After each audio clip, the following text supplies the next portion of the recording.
So we presented the updated results of KITE-363 product and preliminary results of KITE-753 product. KITE-363 is a dual targeting bispecific dual core design CAR T-cell product targeted against CD19 and 20.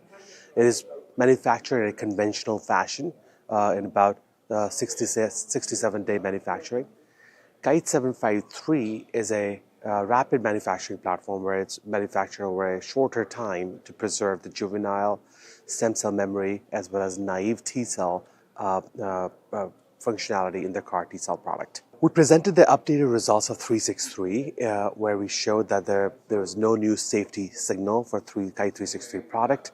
The 363 product continued to show durable remission at up to 18-month mark with the durability of complete response that is maintained in over 70% of the patients. These are very high-risk patient population with more than 70% of the patients having primary refractory disease and about 70% of the patients with high LDH at the time they got CAR T-cell therapy. So that was a very exciting results.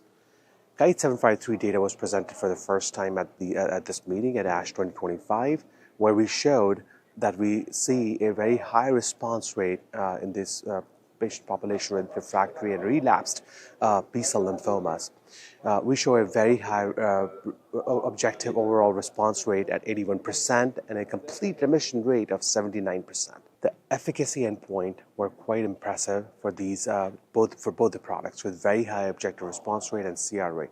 Specifically for KITE-753 was upwards of 80% in a very refractory patient population. These trials are going to move to third-line registrational trial in large B-cell lymphoma setting, and also a second-line randomized control trial is also planned in early 2026.